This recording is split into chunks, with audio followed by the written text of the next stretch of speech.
Sunrise news के इस video में आपका स्वागत है। आज हम अखबारों के ज़रिए ये जानने की कोशिश करेंगे कि देश भर के अखबारों में क्या कुछ छपा है, क्योंकि जो अखबार में छपता है वो दरअसल उन तमाम घटनाओं के एक विस्तार के तौर पर देखा जाता है। आज शुरुआत करते हैं, कुछ अखबारों को लेकर हम बैठे हैं और इसमें हम ये जानने की कोशिश करेंगे कि कल की जो घटनाएँ थीं उनको अखबारों ने किस तरह से लिया है। नवभारत टाइम्स ने लखीमपुर खीरी मामले में जो सुप्रीम कोर्ट ने सवाल किया है उस पर उन्होंने एक हेडलाइंस बनाई है। पहले पेज पर उन्होंने इसी खबर को लेते हुए लिखा, जो हेडलाइंस है, लखीमपुर पर कोर्ट के सवाल, मंत्री पुत्र को पुलिस का समन।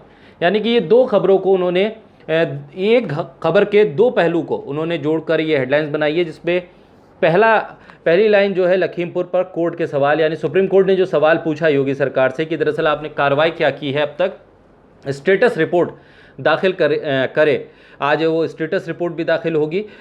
ये वो हेडलाइंस है। और दूसरी, मंत्री पुत्र को पुलिस का समन, यानी कि अब जो मंत्री हैं उनके जो बेटे पर यह पूरे घटनाक्रम को लेकर आरोप लगे हैं, उनको समन किया है पुलिस ने, दरअसल बुलाया है पूछताछ के लिए। अब तक पुलिस उनको खोज नहीं पाई है, लेकिन दबाव इस बात का विपक्ष भी बना रहा है और किसान नेता भी इस बात के दबाव को बना रहे हैं लगातार कि उसकी गिरफ्तारी हो।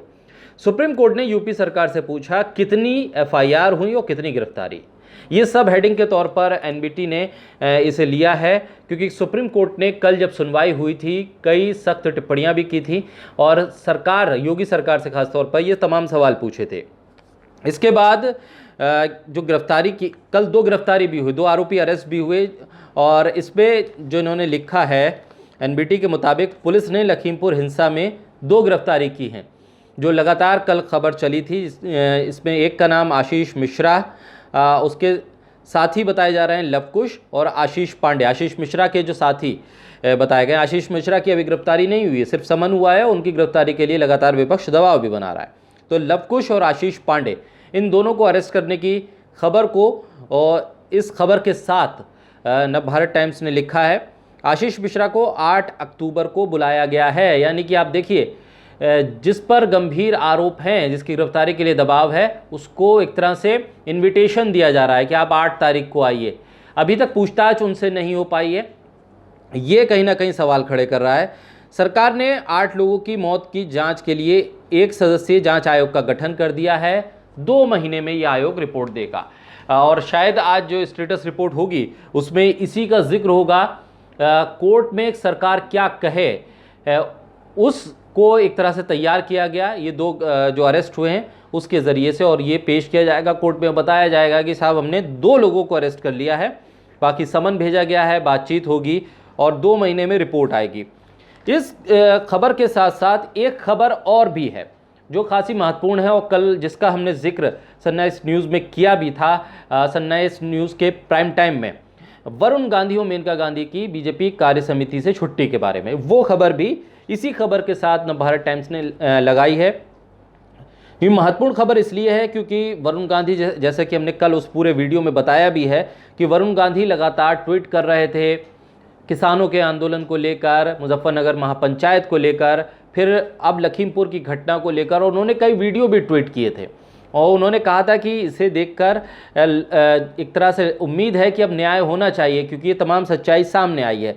और कहा यह जा रहा है कि जो अब ये मेनका गांधी और वरुण गांधी की छुट्टी हुई है बीजेपी कार्य समिति से, ये उसी ट्वीट का नतीजा है, उसी का खामियाजा अब इन्हें उठाना पड़ा है। 80 लोगों की लिस्ट तैयार की है राष्ट्रीय कार्य समिति के लिए बीजेपी ने, जिसमें 13 लोग यूपी के बताए गए। इसी खबर में ये नीचे की तरफ लिखा हुआ है और इसमें मिथुन चक्रवर्ती को जगह मिली है, ज्योतिरादित्य सिंधिया को जगह मिली है। ये 2 महत्वपूर्ण नाम है, क्योंकि मिथुन चक्रवर्ती बंगाल से, और बंगाल में बीजेपी के जिस तरह से विधायक जा रहे हैं टीएमसी में, उसके बाद खतरा इस बात का है बीजेपी को कि कहीं जीत हासिल करने के बाद भी, पहली बार इतनी बड़ी संख्या में बीजेपी के विधायक आने के बाद भी कहीं ऐसा ना हो कि सभी विधायक टीएमसी में चले जाएं।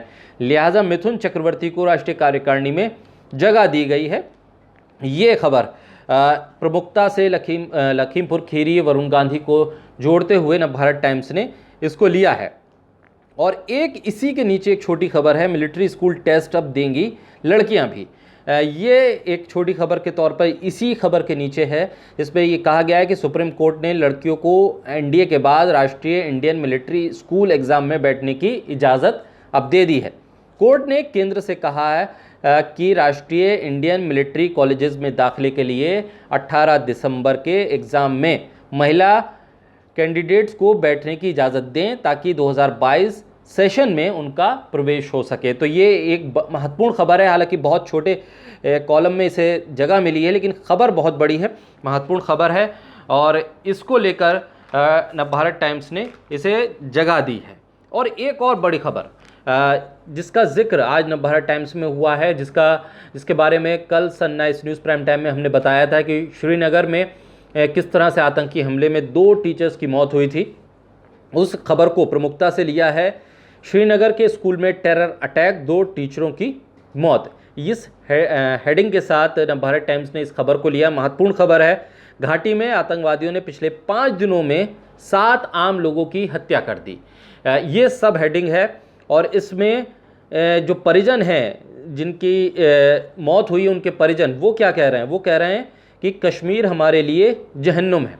ये एक बहुत बड़ा स्टेटमेंट है और इस स्टेटमेंट पे अब आगे किस तरह से चीज़ें प्रशासन की तरफ से होंगी, ये खबर ज़रा मैं आपको पढ़ के सुनाऊँ। इसमें जो लिखा गया है, आतंकी हमले में मारी गई सुपिंदर कौर की मां रोते हुए एक ही बात कह रही हैं कि मुझे गोली मारो। ये वीडियो भी सामने आया था सोशल मीडिया पर। उसे क्यों मार दिया? अपनी बेटी के बारे में कह रही हैं कि उसे क्यों मार दिया, मुझे गोली मारो। दीपचंद के परिवार वालों ने कहा है कि कश्मीर जन्नत नहीं है, हमारे परिवार के लिए तो ये जहन्नम हो गई। उधर पीडीपी की चीफ महबूबा मुफ्ती ने इस पूरी घटना पे कहा कि नया कश्मीर बनाने के केंद्र के दावे ने वास्तव में इसे नर्क में बदल दिया है। तो ये भी कहीं ना कहीं वो इसी बात को कह रही हैं कि अब कश्मीर जहन्नुम बनता जा रहा है। कांग्रेस के पूर्व अध्यक्ष राहुल गांधी ने केंद्र पर जम्मू कश्मीर के लोगों को सुरक्षा देने में विफल रहने का आरोप लगाया है। उमर अब्दुल्ला क्या कह रहे हैं? पूर्व मुख्यमंत्री हैं। श्रीनगर से फिर हैरान कर देने वाली खबर सामने आई। इनके भी ये ट्वीट सामने आए थे। तो इस घटना को लेकर जो राजनीतिक स्टेटमेंट थे वो भी इस खबर में उसको भी जगह मिली है और जो परिवार वालों का कहना था उसको भी जगह मिली है। एक और महत्वपूर्ण खबर है आर्यन खान को लेकर, शाहरुख खान के बेटे को लेकर। इसमें जो खबर है उसके मुताबिक आज आर्यन की बेल पर सुनवाई है। 7 आरोपियों को गुरुवार को 14 दिन की जुडिशियल कस्टडी में भेज दिया गया था। इसके बाद आज आर्यन के वकील बेल की अर्जी दाखिल करेंगे। आज सुनवाई होगी। एनसीबी हिरासत की अवधि बढ़ाने की मांग करेगी। मांग की गई थी लेकिन जिसे अदालत ने खारिज कर दिया था। पहले मांग की थी एनसीबी ने, जिसे अदालत ने खारिज किया था।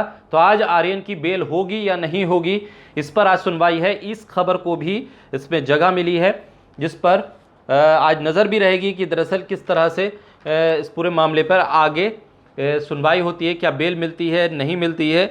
ये बड़ा एक महत्वपूर्ण फैसला होगा कोर्ट की तरफ से, क्योंकि इस पर पॉलिटिकल स्टेटमेंट काफ़ी ज़्यादा आ रहे हैं और इस पर जिस तरह से एनसीबी और एनसीपी, जी हाँ एनसीबी और एनसीपी दोनों में फ़र्क कीजिएगा, एनसीबी और एनसीपी में, क्योंकि एनसीपी पॉलिटिकल पार्टी जिसके नेता नवाब मलिक और जिन्होंने एनसीबी पर कई गंभीर आरोप भी लगाए हैं, वो उसको लेकर भी जो तमाम बयान हैं वो भी आ रहे हैं। लेकिन आज महत्वपूर्ण खबर जो है कि आर्यन खान को आज बेल मिलेगी या नहीं मिलेगी, इस पर नज़र रहेगी। आगे बढ़ेंगे। यूपी का जो पेज है उसमें जयंत चौधरी की खबर को जगह मिली है। दरअसल जयंत ने चुनावी बिगुल फूका, यानी कि उत्तर प्रदेश चुनावों को लेकर तैयारी आरएलडी की क्या है, वो इस खबर के साथ अखबार में जगह मिली है। 29 तक हर दिन 2 बड़ी सभाएं करेंगे, यानी कि 29 अक्टूबर तक वो हर दिन 2 सभा करेंगे। इसके ज़रिए चुनावी माहौल बनाने की कोशिश होगी। पहले दिन मेरठ मंडल के नूरपुर और अलीगढ़ के खैर में जनसभाएं की हैं। ये जगह मिली है इस खबर को और बड़ी खबर के तौर पर इसे एनबीटी ने जगह दी है। नूरपुर में और अलीगढ़ के खैर में जो 2 बड़ी सभाएं की थी वो आज इस खबर के साथ हैं। और आगे जिस तरह से पूरा प्लान बताया गया है जयंत चौधरी का आरएलडी का कि 29 अक्टूबर तक वो लगातार हर दिन 2 सभाएं करेंगे। ये इनकी जो है आशीर्वाद पथ कार्यक्रम है, इसके तहत ये पूरा कार्यक्रम है। इसमें इन्होंने देखिए बताया है कि जन आशीर्वाद पथ यानी कि यात्रा 11 अक्टूबर को मुजफ्फरनगर के बुडाना, बिजनौर के चांदपुर, 13 अक्टूबर को हाथरस के सादाबाद, बुलंदशहर के बीबी नगर, 16 अक्टूबर को सहारनपुर के गंगोह और गाज़ियाबाद के मुरादनगर, 18 अक्टूबर को शामली के थाना भवन और मेरठ के सिवाल खास, और 20 अक्टूबर को अमरोहा के नौगवा सादात और गौतम बुद्ध नगर के जेवर, 25 अक्टूबर को आगरा के फतेहपुर सीकरी और मथुरा के गोवर्धन, 27 अक्टूबर को रामपुर के बिलासपुर और मुरादाबाद के कांट, और 28 को जो आखिरी पड़ाव होगा लगभग 28 अक्टूबर को बागपत के बड़ौद में सभा होगी।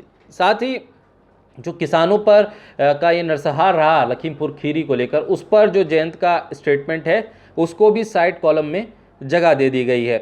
तो ये महत्वपूर्ण खबर है। और अखिलेश यादव से जुड़ी हुई एक खबर को भी जगह दी है, जिसमें ये बताया जा रहा है कि 10 तारीख को अखिलेश यादव सहारनपुर आएंगे। अखिलेश यादव पूर्व सीएम और गुज्जर समाज के वरिष्ठ नेता स्वर्गीय चौधरी यशपाल सिंह की 100वीं पुण्यतिथि के कार्यक्रम में उनके पैतृक गांव तीतरो आएंगे। यहाँ पर उनका एक कार्यक्रम होगा। तो ये महत्वपूर्ण खबर पॉलिटिकली क्या कुछ एक्टिविटी है उत्तर प्रदेश में उसको लेकर है। तो इन अखबारों के ज़रिए आज हमने आपको बताने की कोशिश की कि जो महत्वपूर्ण खबरें थी उसको अखबारों ने किस तरह से लिया है और किस पहलू से और कितनी जगह दी है खबरों को। तो ये कुछ खबरें थी। रोज़ हम अखबारों को टटोलेंगे और उन खबरों को आपके सामने रखेंगे और अखबारों ने क्या कुछ लिखा है वो आपको बताएंगे, क्योंकि ये जानना बेहद ज़रूरी है कि जो खबरें महत्वपूर्ण रहीं, जो आपको प्रभावित करने वाली रहीं, जो खबरें आप जानना चाहते हैं उसको किस किस पहलू से किस किस अखबार ने कैसे कैसे लिखा है। तो फिलहाल इस वीडियो में इतना ही। आप सनराइज न्यूज़ के साथ बने रहिए तमाम न्यूज़ अपडेट्स के लिए।